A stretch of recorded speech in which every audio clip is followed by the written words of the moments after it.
அந்த பிஞ்சு பாலகன் முக்தியை யாசித்தானே, அதுதான் ஆச்சரியம். இந்த வயதில் அந்த சிறுவனுக்கு முக்தியில் நாட்டம் வந்திருக்கிறது என்றால் அதைவிட உயர்ந்த விஷயம் இருக்கவே முடியாது. அவனுக்கு முக்தியில் ஈடுபாடு வந்ததற்கு இந்த ஜென்மம் அல்ல, பல ஜென்ம பிரயத்தனங்களின் வெளிப்பாடுதான் அவனை இந்த ஜென்மாவில் அதை பற்றி பேசும்படியும் யாசிக்கும்படியாகவும் வைத்துள்ளது. அந்த சுக்ருதமே ஒருவனுக்கு மோட்சத்தை, முக்தியை அளிக்கும் என்று அடியேன் சொல்லவில்லை. வைணவ தர்மம் சொல்கிறது, சாஸ்திரம் சொல்கிறது. ஏன், பகவானின் வாக்கும் அதுதான். அதை மனதில் கொண்டுதான் அந்த சிறுவனிடம் அடியேன் அப்படி ஒரு வாக்கை கொடுத்தேன். சுவாமி, தாங்கள் சொன்னதை அடியேன் நன்கு வாங்கிக் கொண்டேன். ஒருவேளை அப்பாலகன் சூழ்நிலையின் காரணத்தால் வழி பிசகி செல்லும் நிலை ஏற்பட்டுவிட்டால்? ஏற்பட்டு விட்டாலும் பாதகமில்லை. என்ன, இப்படி சொல்கிறேன் என்று பார்க்கிறாயா? உனக்கு புரியும்படியாகவே சொல்கிறேன். நீ கேட்ட அதே கேள்வியைத்தான் அர்ஜுனன் பகவான் கண்ணனிடம் கேட்டான். பகவானை அடைவதுதான் உயர்ந்த நிலை என்பதில் நம்பிக்கை உடைய ஒருவன் அந்த உயர்வுக்காக முதலில் முயன்றும் பின்னர் அந்த முயற்சியை தொடர இயலாததால் மாயை என்ற உலக உணர்வுகளால் பின்வாங்கி காற்றால் அலைக்கழிக்கப்பட்ட சிறிய மேகங்கள் கலைந்து சிதறி ஒன்றுமில்லாமல் போய்விடுகிறதே, அதேபோல் அந்த மாயையால் ஆட்பட்ட அந்த மனிதன் அழிந்து போய்விட மாட்டானா என்று அர்ஜுனன் கேட்டான். ஆஹா, அடியேன் கேட்ட கேள்வியை அப்படியே இது ஒன்றி இருக்கிறதே. சுவாமி, அதற்கு பகவான் என்ன கூறினார்? அதற்கு பகவான், ஹே அர்ஜுனா, நற்செயல்களில் ஈடுபடும் ஒரு பக்தன் நிச்சயம் நாசத்தை அடைய மாட்டான்.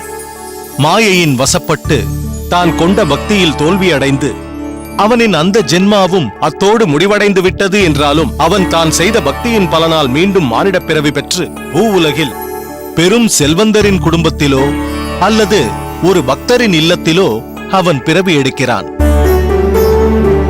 முன்ஜென்ம பக்தர்கள் சிலர் இந்த ஜென்மத்தில் பொருள் ஈட்டுவதிலேயே நேரத்தை செலவழிக்க கூடாது என்பதற்காக மிகப்பெரிய செல்வந்தரின் குடும்பத்தில் வந்து பிறக்கிறார்கள். பழைய ஜென்மத்தில் செய்த பக்தி சேவையை விட்ட இடத்திலிருந்து இந்த ஜென்மத்தில் தொடரும்படி செய்கிறான் பகவான். ஒரு சிலரை இவன் எங்காவது செல்வத்தில் மதிமயங்கி போய்விடப் போகிறான் என்பதற்காக ஏழையாக ஆனால் நல்ல ஆத்ம ஞானம் நிறைந்த அறவோர் குடும்பத்தில் பிறக்கச் செய்து தனக்கு சரணடையும்படி செய்கிறான் பகவான். இப்படி தன் பக்தன் நிச்சயம் தன்னை வந்தடைவான் என்று பகவான் கொடுத்த வாக்கைத்தான் அடியேன் அன்று அந்த இடைச்சிறுவனிடம் அளித்தேன்.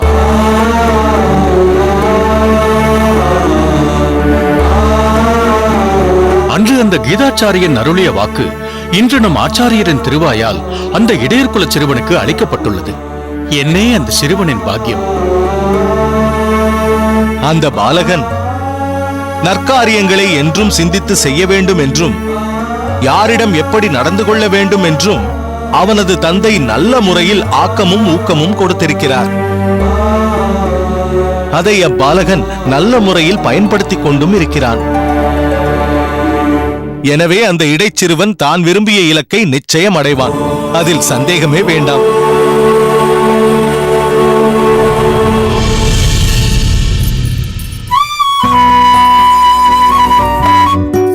தஞ்சா, வா.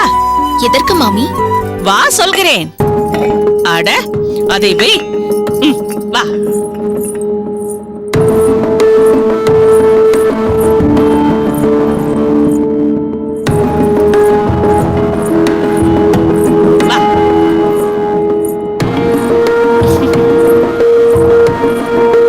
இது என்னது மாமி? இது தெரியாதது போல் கேட்கிறாய்.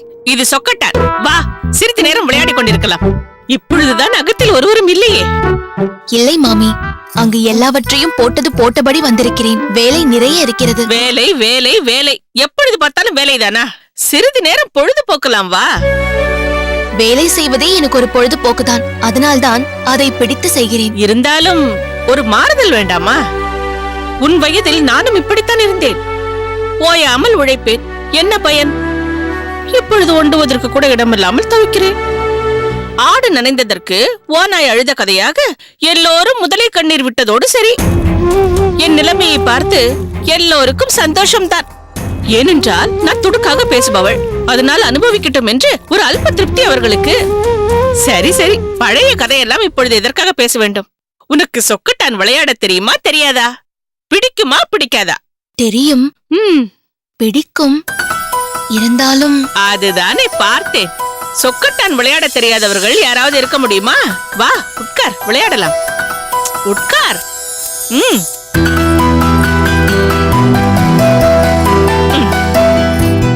சிறு வயதில் விளையாடி இருக்கிறேன்.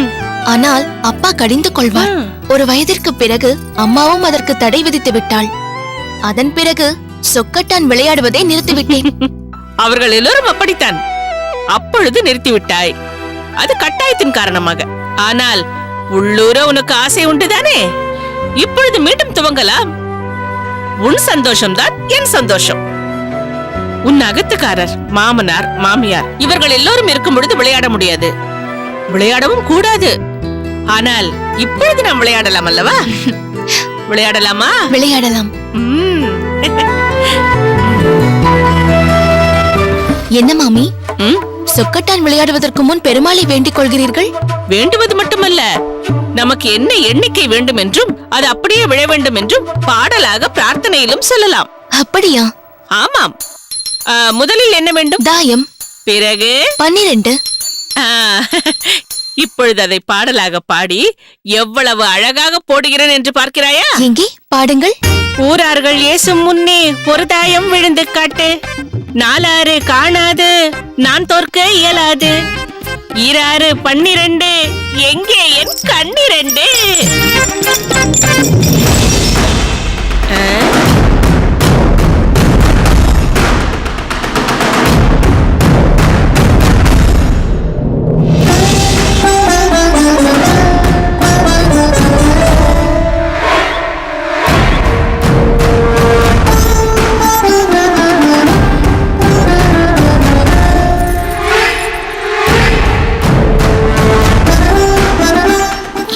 இருப்பான் இவன். யாராக இருந்தால் என்ன? அம்பி, அந்த சொக்கட்டானை எடுத்துக்கொடேன்.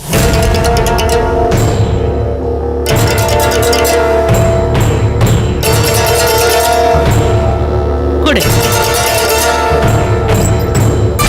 ரொம்ப நன்றியடா அம்பி. இங்கிருந்து எழுந்து வர வேண்டுமே என்று நினைத்தேன். சில சமயம் இப்படித்தான், கையில் இருந்து நழுவி எங்கோ ஓடிவிடும். நீ ஏனடி அம்மா எழுந்து விட்டாய்? உட்கார். என்னடா அம்பி, உனக்கு சொக்கட்டான் விளையாட தெரியுமோ? தஞ்சா, உன் முகத்தில் ஏன் இந்த மிரட்சி? ஏதோ உன் அகத்துக்காரரையே பார்த்தது போல். அகத்துக்காரர் தான். அகத்துக்காரரா? தஞ்சாவின்? உங்களுக்கு என்ன திக்குவாயா? இல்லை இல்லை, நீங்கள் தான் தஞ்சாவின் அகத்துக்காரரா? ஆமாம். நீங்கள் எங்கள் அகத்து மாப்பிள்ளை. உட்காருங்கள், பருகுவதற்கு மோர் கொண்டு வருகிறேன். இருக்கட்டும். தஞ்சா, யார் இந்த மாமி? பட்டு மாமி, எங்கள் தூரத்து சொந்தம். சமீபத்தில் தான் என் தாய் இவர்களை சந்தித்தார். கணவன் கைவிட்டதால் தனியாக இருக்கிறார். என் அம்மா இவர்களை இங்கு சீதன வெள்ளாட்டியாக அனுப்பி வைத்திருக்கிறார்கள். நீங்கள் வந்ததும் தெரிவிக்கலாம் என்றிருந்தேன். திருக்கச்சி நம்பி சுவாமிகளிடம் அறிமுகம் செய்து வைத்தோம். அவர் சென்ற முறை இங்கு வந்த பொழுது.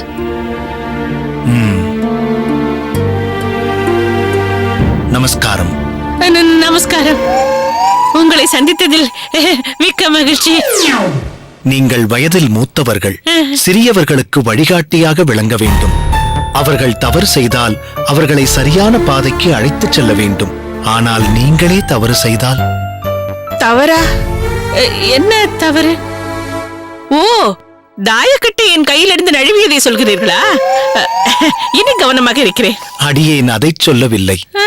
சொக்கட்டான் என்பதே சூது இல்லையா?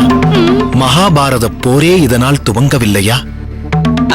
அது அவர்கள் எதையோ பணயம் வைத்தார்கள், தோற்று போனார்கள், போர் புரிந்தார்கள். நாங்கள் பொழுதுபோக்கிற்காகத்தானே விளையாடுகிறோம். இந்த பொழுதுபோக்கு போட்டி, பொறாமை, வன்மம், சூழ்ச்சி எல்லாவற்றிற்குமே வித்திடும். இந்த வித்தை நீங்கள் விதைக்கலாமா?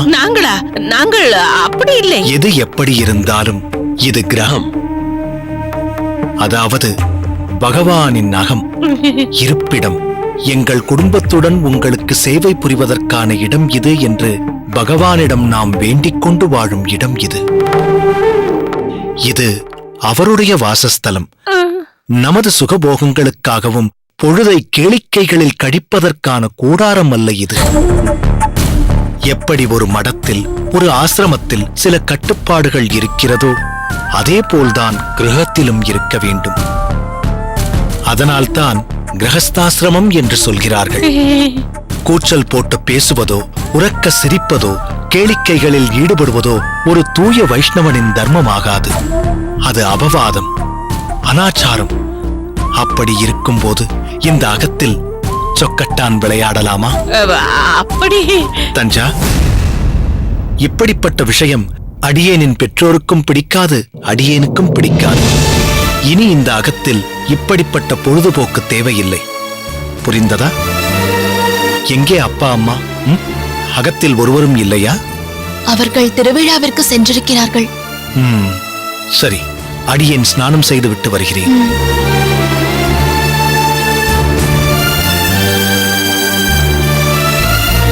நில். அகத்துக்காரரை கண்டதும் எங்கே ஓடுகிறாய்? ஓடாமல் வேறென்ன செய்ய சொல்கிறீர்கள்? எதிர்பார்க்காமல் திடீரென வந்திருக்கிறார். இதற்காகத்தான் நான் சொன்னேன் இதெல்லாம் வேண்டாம் என்று. ஒருவேளை அவர் கோபித்துக் கொண்டிருக்கலாம். நான் போகிறேன்.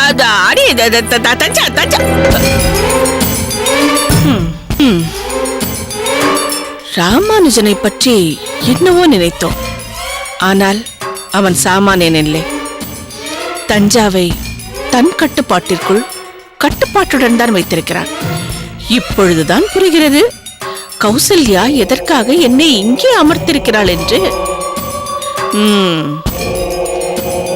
சிறிது சிறிதாக தஞ்சாவின் கட்டுப்பாட்டிற்குள் ராமானுஜனை வரவழைப்போம்.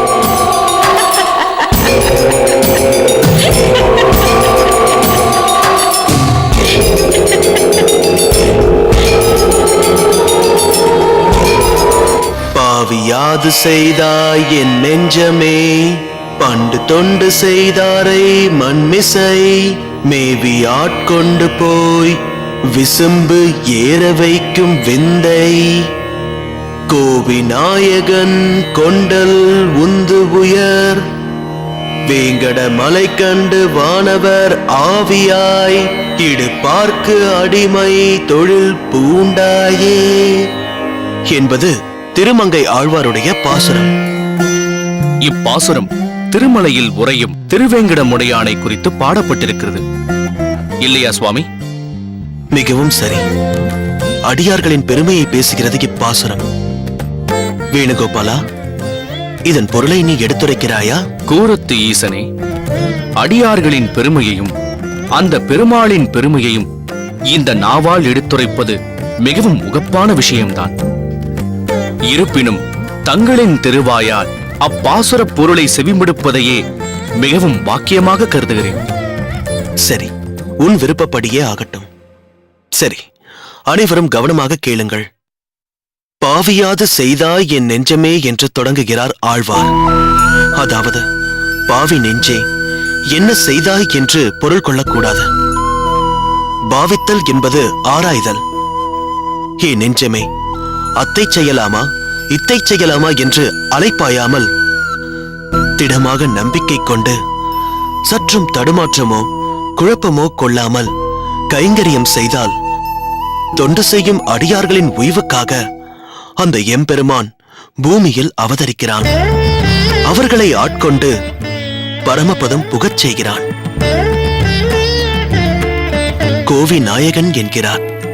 அதாவது, கோபிகளின் தலைவரான எம்பெருமான் மேகங்களை முட்டி தள்ளும்படி மிகவும் உயர்ந்த சிகரங்களை உடைய திருமலையை அரசாட்சி செய்து கொண்டும் ஞானிகளை தனக்கு உயிர்நிலையாக உடையவனுமாகவும் இருக்கிறான். அந்த திருமலை அப்பனுக்கு அடிமை தொழில் பூண்டாயே என் நெஞ்சமே என்று தன் உள்ளத்தை கொண்டாடுகிறார் ஆழ்வார். ஆஹா, என்னே ஆழ்வாரின் உகப்பு! எம்பெருமானை போற்றி உகக்கும் அதே வேளையில் அப்பெருமானுக்கு தொண்டு செய்யும் நெஞ்சத்தையும் போற்றும் ஆழ்வாரின் பாங்கு மிக அலாதியானது. சரியாக சொன்னீர்கள். தொண்டினை செய்ய வேண்டும் என்று நெஞ்சம் விரும்புவது மிக மிக முக்கியம். காரணம், உள்ளமானது நிலையான எண்ணத்தை கொண்டிருக்காது. வாஸ்தவம்தான். ஆனால் நம் நெஞ்சத்தை பெருமாளுக்கு உகப்பானதையே என்றும் செய்யும்படி பழக்க வேண்டும். ஐயனே, எவற்றை செய்தால் எம்பெருமான் பெரிதும் உகப்பான் என்பதையும் அனைவரும் அறியும்படி சொல்லி அருள வேண்டும். தனக்கு எத்தகைய துயர் வந்தாலும் அதை பொருட்படுத்தாது பிறர் இடரை களைய முற்படுபவனைக் கண்டு மிகவும் உகக்கிறான் பகவான். நலிந்தோர் வலிமை பெற வேண்டும், துவேஷம் அறவே நீக்கப்பட வேண்டும். இறைவனின் சன்னதியில் சமரசம் மேலோங்கி பாகுபாடற்ற சமுதாயம் மலர வேண்டும். அனைவரும் அந்த ஆதிகேசவனின் தாசானோ தாசர்கள் என்ற வகையில் ஒற்றுமையோடு வாழ வேண்டும் என்கிற சிந்தனை உடைய என் ஆசான் ராமானுஜரின் கனவு மெய்ப்பட வேண்டும். அதற்கு நீங்கள் எல்லோரும் பாடுபடுவீர்களா? அரசன் எவ்வழியோ குடிமக்கள் அவ்வழி. அவ்வகையில் தங்களின் உயர்ந்த சிந்தனைக்கு என்றும் மதிப்பளித்து செயல்களை செய்து வருகிறோம். எனவே இதையும் நிச்சயம் மனதில் கொள்வோம்.